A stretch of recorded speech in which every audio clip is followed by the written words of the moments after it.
know you. You're from Saturday Night Live. You're Joe I'm Danny Berman. This chump was gonna show you some previews for a new gangster movie called Johnny Dangerously. Check this out.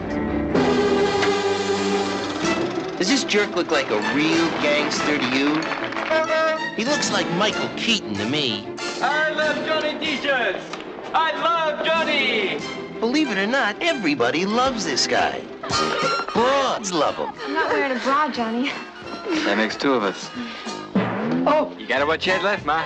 His mother loves him. I love him, but someday I'm gonna knock him on his... We should spend some time together. The DA loves him. See, 2 weeks in Puerto Rico. You got fire. Verb. The new torch singer loves him. You got those. I like those on a woman. Little babies love him. Oh, wait. The warden loves him. Johnny, it's an honor to have you on Death Row. Ah, don't be silly. Pleasure's all mine. Even the Pope loves him. Build yourself a new gym at the Vatican, huh? Well, this is one guy who ain't got no love for this phony. You shouldn't hang me on a hook. My father hung me on a hook once. Well, Johnny's busted my chops for the last time. Gee, he looked like a terrific guy to me. Oops. Micheal Keaton, Joe Piscopo, Danny Devito, Dom DeLuise, Marilu Henner, Peter Boyle, Maureen Stapleton, Griffin Dunn, Glennis O'Connor, Richard Alan Dimitri, Hale Ray Jr. Walston. See Johnny Dangerously at a selected theater near you. I knew somebody who went to a selected theater once. Title song by Weird Al Yankovic. Hello, welcome to Movie Humpers. I'm Bob Sham. I'm Angela. The sounds you hear are dogs. It's kind of the thing I'm trying. Yeah. I mean, I'm not trying it, I'm doing it. Yeah. But it makes sense. It's a good disclaimer. It's funny, though, because I just noticed there's actually no dogs in here right now. There might be, though, any second. So, just under the wire, where we did get in 4 of our awkward laughter, farcical spoofy movies. And the previous 3 we discussed, we were more familiar with those. Yeah. And, like, Loaded Weapon 1 was kind of, to me, what Hot Shots was to you. Yeah. And we both remembered The Naked Gun. But this one, it was kind of recommended on a streaming site, like, because we've been watching these kind of movies. And they're like, what about this one or this one? And we did not get to any Mel Brooks. No. We didn't get to Airplane. I know, I've never seen that. I mean, I don't know. We didn't get to Kentucky Fried Movie. That's such a good one. If you're only going to get to 4 of a whole subgenre of spoofy farcical comedy. I think I must have seen this one at some point, but it was really nice to watch one that I didn't remember. Never saw it. Never saw it. But I did now. I have now seen it. And it is? Johnny Dangerously. It's directed by Amy Heckerling. Yeah.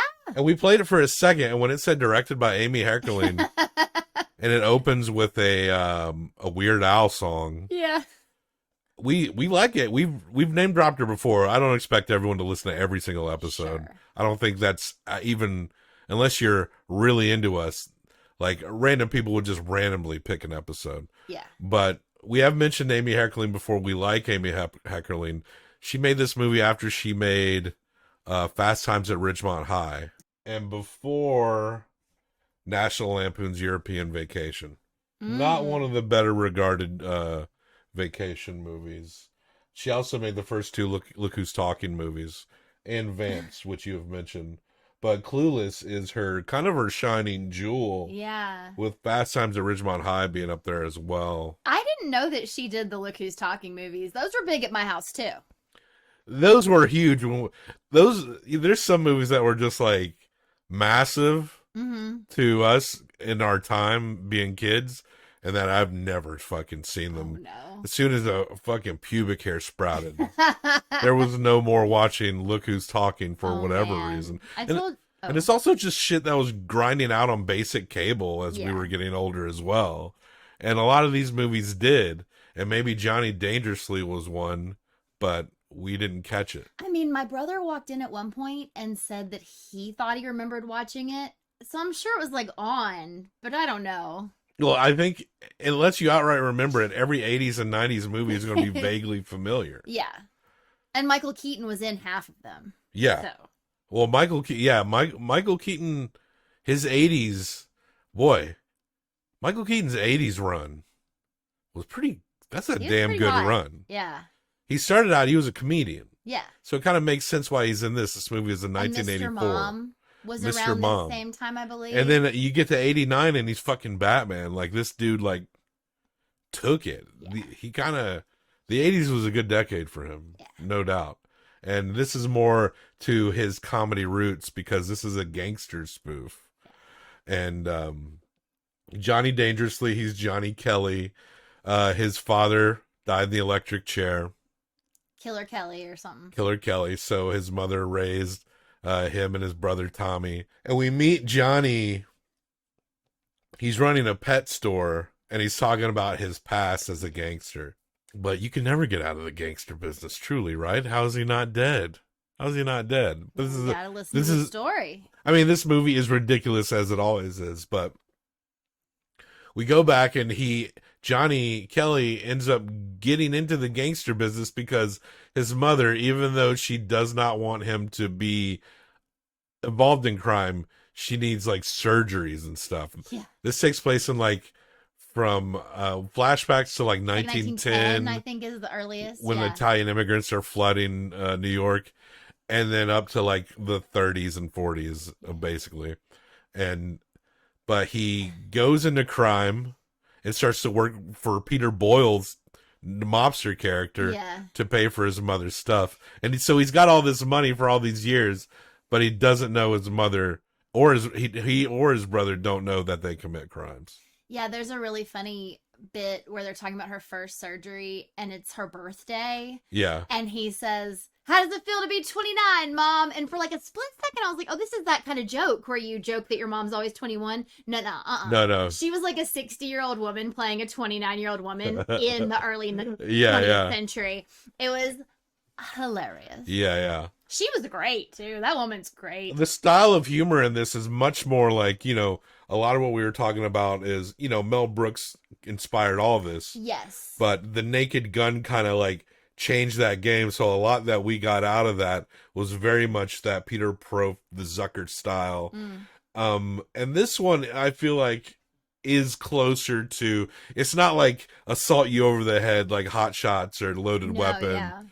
But it's much more in terms of the Mel Brooks style, where there's a bunch of spoofy, farcical shit, but there is like an outline of a story. Whereas in The Naked Gun and all the other ones we've discussed, the plot's just there to get from point A to point B. Yeah, this had like a fleshed out full story arc with the girl, with the business, with the family. And it was interesting too, because there were moments where I sort of forgot we were watching such a farcical movie until something ridiculous would happen. And I was like, oh, right. Sure. This is that kind of movie. Like a parrot taking a phone call and shit like that. Parrots are smart. So we also had Joe Piscopo as the main antagonist, or who would it up be.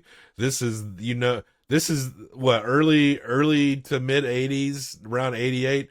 This is when you saw Joe Piscopo and shit. You just didn't really see him and stuff past like 88, 89. But a comedy in the early to mid 80s, Joe Piscopo's going to show up in it somewhere on one season of SNL. The season after the initial where Lorne left and Joe Piscopo was in there and then he was gone. What's his dude who was in Johnny Be Good, Brat Pack? He was in that cast too. Oh, for the Anthony 1 Michael year. Hall. Yeah. And I think Julia Louis-Dreyfus might have been in that cast too. There's that weird 1 year where Lorne Michaels was gone. Yeah. Huh. But Joe Piscopo was in that cast. Okay. I used to know a lot more about SNL. Like, I can barely sit through it nowadays. What I loved also, and I don't know how old Marilu Henner was at this time, but she was age appropriate. Yeah, she looked good. She looked good. I mean, Marilu Henner is gorgeous and wonderful. She's Johnny Dangerously's mob wife. And he's Johnny Dangerously when he's working with the mob, but he's Johnny Kelly. And for some reason, no one has taken pictures and has managed to differentiate that there's a Johnny Kelly and a Johnny Dangerously. It's because there is actually a scene where he's back in his old neighborhood and one of the kids is like, "It's Johnny Dangerously." And he's like, "Everybody, what did I tell you?" And they all in unison repeat back this whole speech about how when he's in the neighborhood, he's Johnny Kelly and there's no Johnny Dangerously. And we don't tell anybody about Johnny Kelly. But everyone knows. Everyone the secret. knows, but they don't Except tell because his they mother love him. and brother. But it's because he comes home And his and coworkers. he like gives people money and like showers them with presents, and then he's like, "Don't tell my mama." Yeah. And then we find out that his younger brother is in law school and wants to get married. He wants to be a DA. He ends up wanting to be a DA. Yeah, he ends up wanting to be a DA. But yeah, there's a funny, weird bit about the brothers just trying to get married to have sex. Yeah. And Johnny's basically like, I mean, you could just have sex with whoever, but then instead shows him this really bizarre medical video about men with gigantic balls. And I feel like there's a theme this week in our movies that I did not expect to submerge. Submerge? Submerge. You don't want to be submerged in those balls. Yes, the ball video. There was some like, there definitely. I didn't understand. I mean, this movie was overall like, I laughed. Yeah. I thought it was pretty good, but it was definitely like not hitting everything pretty good. It was fun to see Micheal Keaton in this position, but I was also like, what movies is this spoofing? The Godfather Part 2, the early Scorsese movies, shit like that, right? Gosh, because one of the movies I was thinking of, I don't the even think old was gangster made yet. movies. Yeah, I mean, the movies, even the movies Jimmy later, Cagney. you can draw, comparisons to, because they were all based on the earlier stuff. I found myself a couple times thinking about A Tree Grows in Brooklyn, which I've tried to get you to watch. I don't know why I just had an accent when I said A Tree Grows in Brooklyn. Hey. But hey, I need you to watch that film. But even there were moments in there that I thought reminded me of that, and that movie didn't come out until like over a decade later. Sure, but it was a book. But it was a book. It wasn't an old black and white. They didn't make that back in the day. I bet they did. If it was, I'm unaware. I bet they did. But anyway, it's just the classic, all the classic gangster tropes, right? But the one thing that was divergent for me from most gangster films was the amount of eyeliner. Neurodivergent? I'm neurodivergent. That's why I can't have Pepsi in my refrigerator. This is the can colors. They fuck me up. I'm neurodivergent. I was trying to talk about the movie. Woker than you are. Okay. You got me tripping on neuro. You didn't do it. I did it. I'm sorry. I didn't say it. I said eyeliner. Sorry. I just started thinking of I just hear that word a lot lately. But you didn't say that word. I said divergent. Yeah. And then I said neurodivergent. Mm-hmm. Sorry. I just tried to go on a rant, but it didn't work. It didn't work out. Well, I was trying to have a rant about the eyeliner on the gentlemen in this film. All the guys have eyeliner. They all had it on, even fucking, what's his name from Taxi? Danny DeVito. Danny DeVito even had the eyeliner on. He looked like a baby, but was still bald somehow. The corrupt DA who was really horny for Johnny Dangerously. He was. Yeah, that was his bit. He wanted that was cute. He wanted to go on a vacation with him. So eventually Joe Piscopo realizes there's something up between Johnny Kelly and Johnny Dangerously, and his kid brother also realizes it too. I forget how it comes out. Well, it's because dude walks past.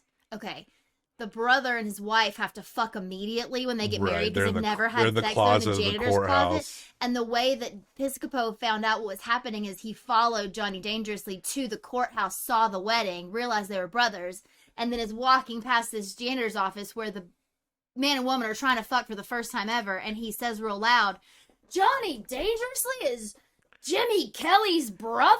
Yeah. Real loud. And it's like Danny Vermin is the name of Joe Piscopo. Danny Vermin. And they've been fighting since they were babies. You're right. There was an old flashback scene where they were fighting each other. But so basically he pays a very foul-mouthed Irish cleaning woman. And this lady, she was very funny to me because This lady will say every racial and ethnic slur in like 30 seconds.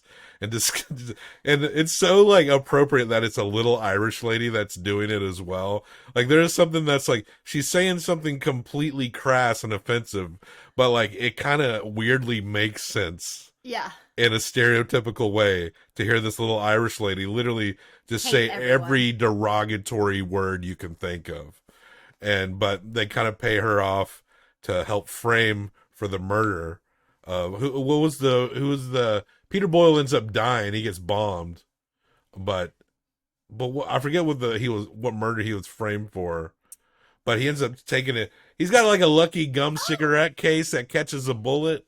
He went to turn himself in. That's Johnny right. went to turn himself in because he promised his brother, I'll go straight. Like once his brother found out, he was like, I don't want to rip up the family. So like, I'll go straight. They had like a fight where it was like, if you win, I'll go straight. If I win, you'll quit being a DA.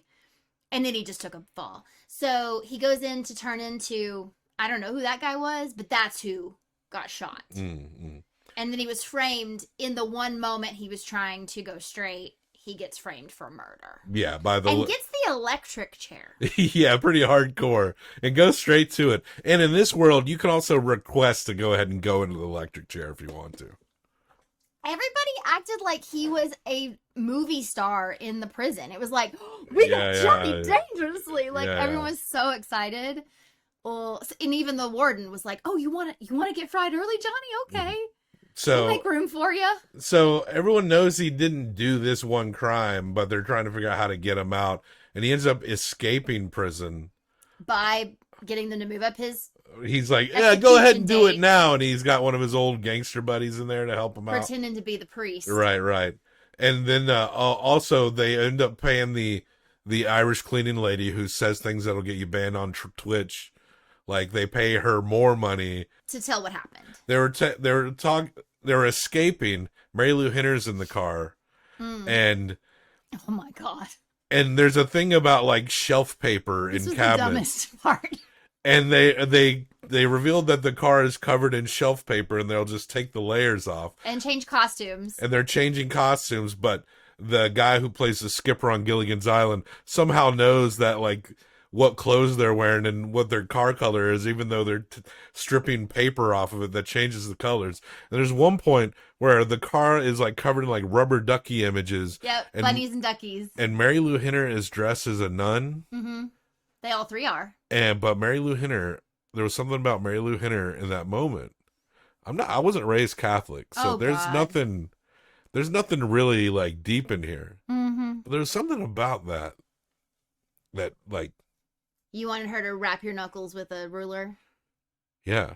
And apparently she was. I actually looked up Marilu Henner nun.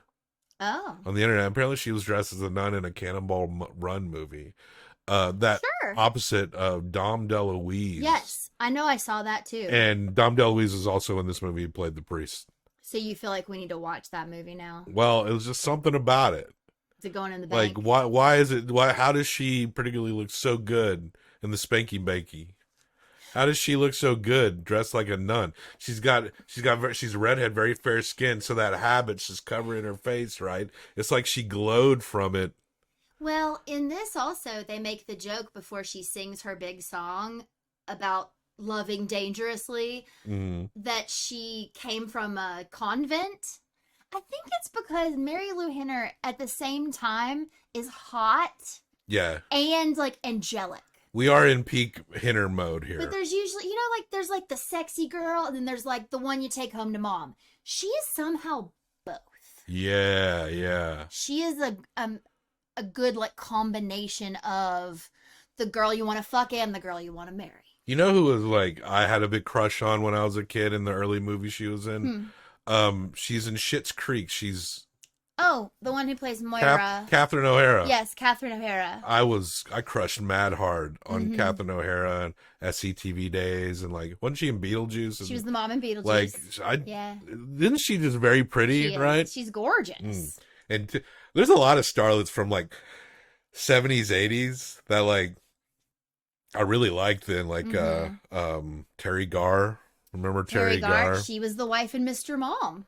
She was in Young Frankenstein as well. Oh, she's the stunner. Terry Garr in Young Frankenstein. Yeah. Bernadette Peters. Yeah. They get some nice looking ladies for these farces, man. For sure. Let's rank them of all the ones we've seen right now.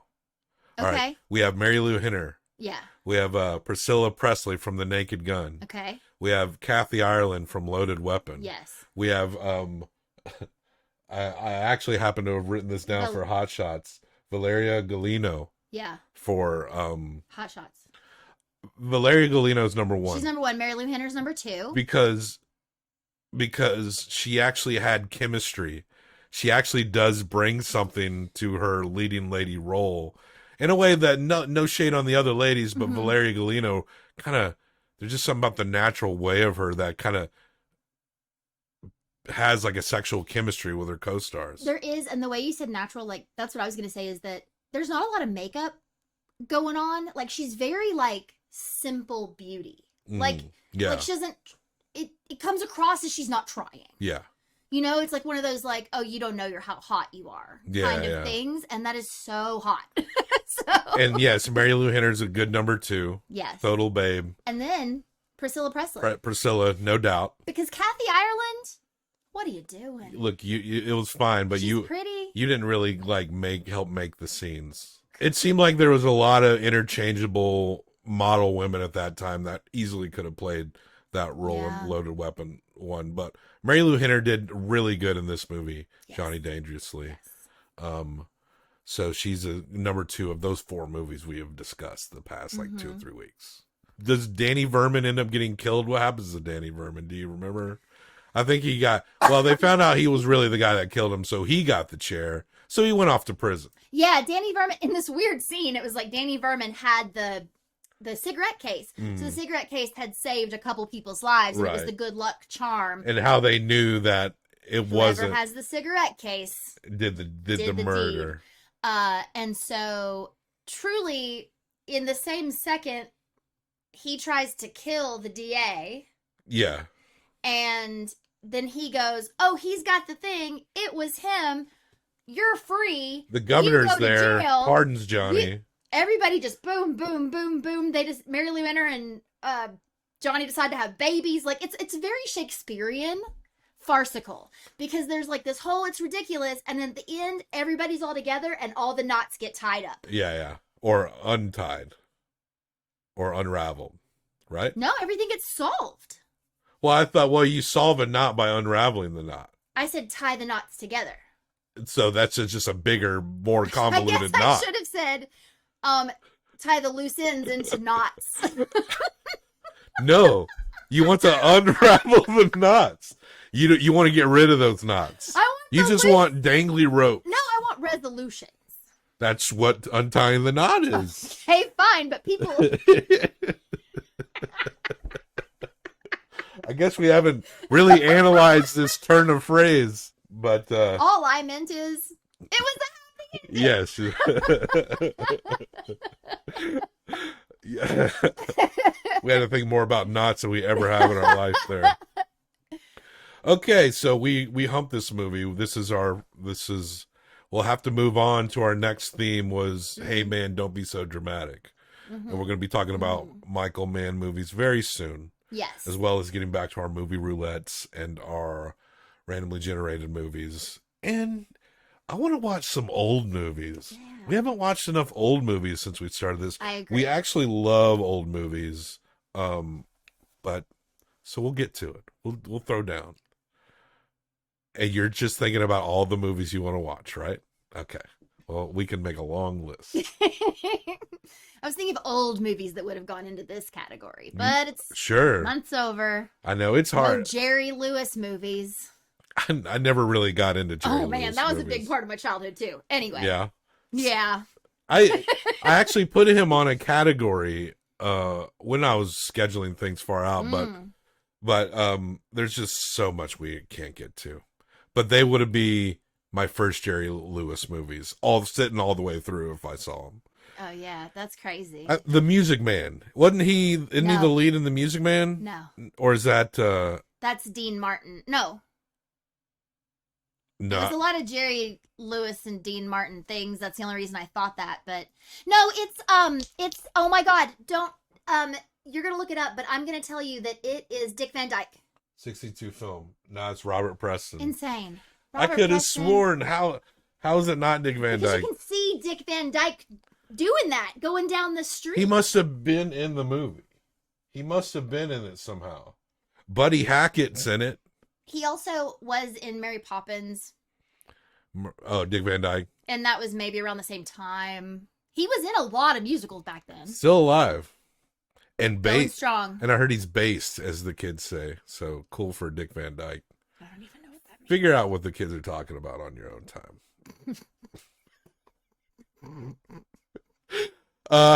Okay, you're gonna. We don't learn things here.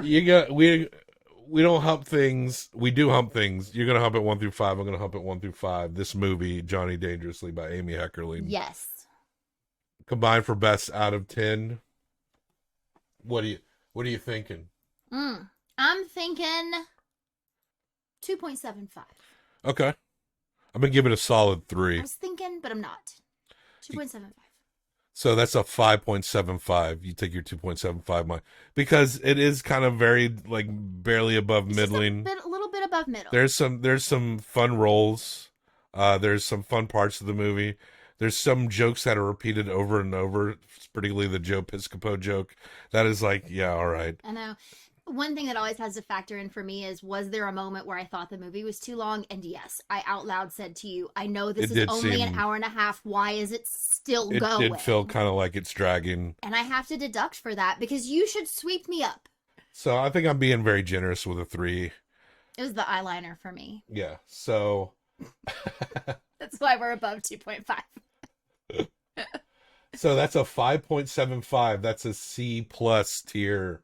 Okay. A C+ tier movie. Where are we falling? Oh, this will be interesting, actually. Here, let me pull it up. Okay. C tier movies. We only have 2 C tier movies. And here's the question here. Is Johnny Dangerously better than Mank? Yes. That didn't take me any time. That is a yes. Because my thing is, which one is better is which one would I want to rewatch, actually take time to watch again. I'm never watching Mank again. Johnny Dangerously. Amy Heckerling, who we actually like. Love her. 1984.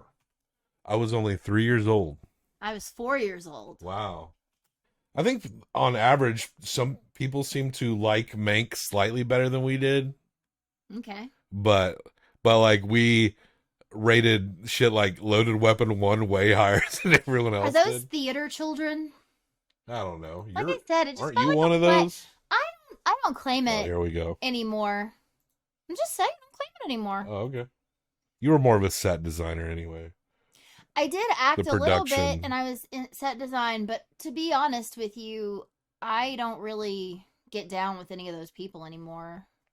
Well, maybe they'll all listen someday. Hey, guys.